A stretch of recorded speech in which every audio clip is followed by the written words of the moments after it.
Hello and welcome! Today I'm going to talk about my favorite miniseries. But before I get into that, I want to take a moment to define the word miniseries, because there seems to be a lot of confusion about what that word actually means. But if you go on dictionary.com and type in miniseries, you will see that it is defined as a program or film broadcast in parts as the dramatization of a literary work. In other words, taking a novel and adapting it into a really long made-for-TV movie that is split into parts and shown over the course of several nights. Stephen King novels are famous for this type of adaptation. Nowadays, TV movies are sort of a self-aware parody of itself, but back in the 70s, 80s, and 90s, TV movies were really successful, and the miniseries was in high demand. Clary, can I get one thing straight with you? I do not see plays because I can nap at home for free. And I don't see movies because they're trash and they got nothing but naked people in them. And I don't read books because if they're any good, they're gonna make them into a miniseries. She's right, you know. At that time, miniseries were flying off the shelf. Fun fact, before The Bourne Identity was a Hollywood blockbuster, it was actually adapted into a miniseries back in 1988. Richard Chamberlain. Marie, I'm a hired killer. Jacqueline Smith. Take her to the river. Robert Ludlum's best-selling thriller, The Bourne Identity. My personal favorite is the 1984 miniseries Lace, starring Phoebe Cates. When you think about Phoebe Cates, you most likely think of that infamous pool scene from Fast Times at Ridgemont High, or her role in Gremlins. So you might be surprised to know that the same year she made Gremlins, she also starred in the miniseries Lace. Cates plays Lily, a softcore porn star. In a world where being a softcore porn star makes you an international superstar?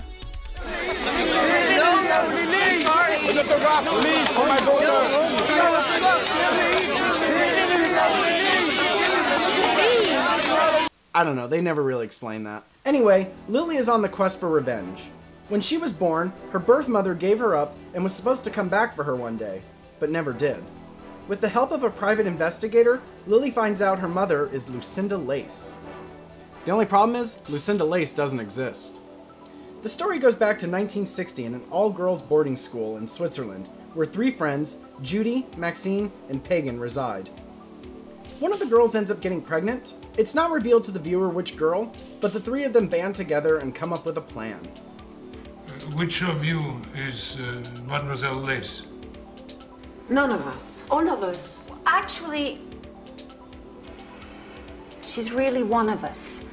But it could have been any one of us. And you're all in agreement about this adoption? Yes, but only to the right people. Only temporary. Foster parents, not a real adoption. Only until one of us is on her feet and established in her career. And able to be a proper mother. Which won't be long. Well, that sounds like a great plan. Needless to say, none of the girls ever come for her, and now she seeks justice from all three women for the hard life she led. A fact about me, I'm not really a fan of long films. The ideal length of a film for me is around 90 minutes, so it's no surprise that the miniseries formula is not my favorite. The main problem with the miniseries is it's rarely that length out of necessity. For example, I genuinely enjoyed the miniseries The Langoliers, but there was no reason whatsoever to be 3 hours long. That story could have easily been told in 90 minutes or less. The fact is, the miniseries was really popular for a while, so it didn't matter if the story needed to be that length or not. Kind of like when all those films were coming out as found footage style, whether it made sense or not. The reason why I'm okay with Lace being 4 hours long is because it works as a miniseries. The story spans 24 years and follows the lives of 4 different characters. It would have been very difficult for this story to work as a feature-length film. I mean, there's a lot going on in this story. On top of Lily's quest to find her mother, this miniseries also has an unrelated assassination attempt, the Vietnam War, Middle Eastern politics, Angela Lansbury. Yeah, this movie threw in everything but the kitchen sink. And if it wasn't already a gift that keeps on giving, it also gives us the best line ever in a movie. Incidentally,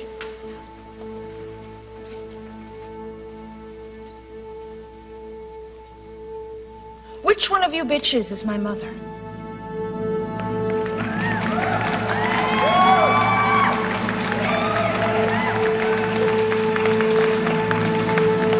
Although this miniseries is a 4-hour gem, there are some problems with it. After Lily is born, she is sent to live with a nice couple in Switzerland. Judy, Maxine, and Pagan all start their lives and they get their feet on the ground. But none of them ever feel like it's a good or convenient time to get the child. We agreed on it. Yes, the first one who got on her feet. But I'm not on my feet. And I underestimate the cost of the redecoration, and child champagne business is a mess. It really looks like their plan is falling apart when Maxine has a child with her husband and still doesn't send for the girl. Then one day, the 3 girls get word that Lily was killed while her foster parents were trying to sneak a relative across the Iron Curtain of communist-controlled Hungary. Angelina, please don't be hurt. Your mother will come for you. Angelina, please. In reality, Lily was captured by the soldiers and forced to live in a detention camp until she escaped when she was 16. Then she turned to porn to make ends meet. I was wrong. This miniseries also threw in the kitchen sink. Anyway, the problem I had with this is when the information was revealed. You might think me telling you that everyone thought Lily was dead is a spoiler, but no, it was brought up pretty early on. But the child was killed. It is dead. They wish I was. They made their schoolgirl pact and sent me to hell. I'll teach them what I learned there. Oh, no. You mustn't do anything to them. The child is killed. You know it's dead. I don't know. I just feel that the reveal would have been much more powerful if it came out when the 4 of them were all together in Lily's suite. The other big problem I had with the story is Lily's revenge plot against Maxine. Lily has an individual plan to hurt all 3 women, but her plan for Maxine is truly sick. On top of being a socialite, Maxine's pride and joy is her son. So how does Lily plan to get revenge on Maxine? By sleeping with her son. Not in my home. Not with my son. She's done nothing. Get out of here. Now listen to me. Get out.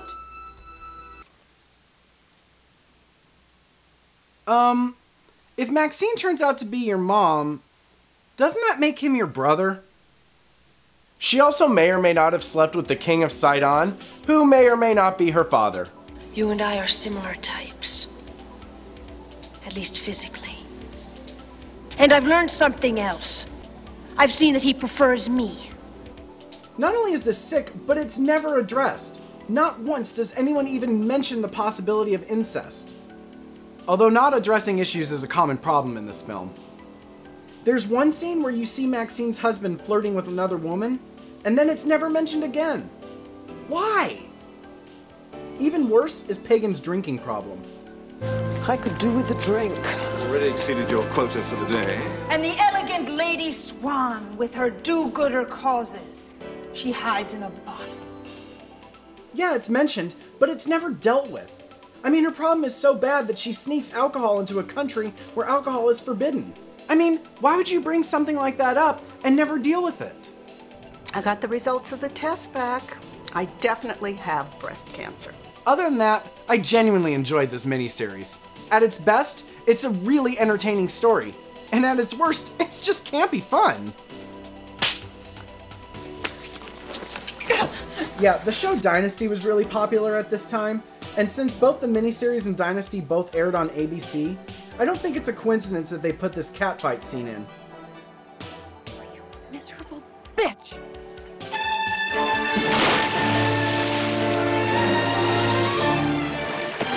And what can I say about Phoebe Cates in this role? I mean, all I could say is, I think she got it. What I mean by this is, unlike Patty Duke in Valley of the Dolls, or Faye Dunaway in Mommy Dearest, who both thought they were making legendary roles, she knew what she was making. She wasn't going for an Emmy here. She was just having fun playing dress-up and chewing every piece of scenery she could. I say selfishness should begin at home.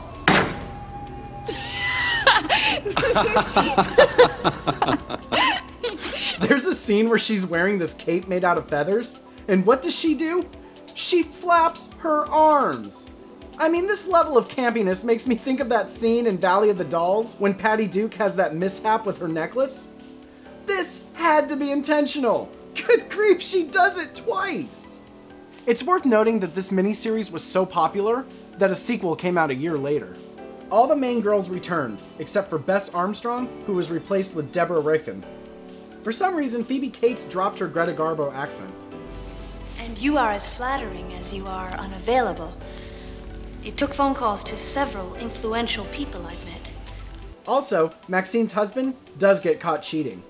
And yes, Pagan is still drinking, and no, it's never dealt with. I can't say too much about this sequel without giving away the big reveal at the end of the first one, but I will say this. In the first miniseries, Lily is out to destroy them, so it was fun to see them as all friends in the sequel. Aside from that, however, the plot was really forced, and a lot of the charm that was in the first miniseries was missing in this sequel. I want you to help me find out which one of those bastards is my father.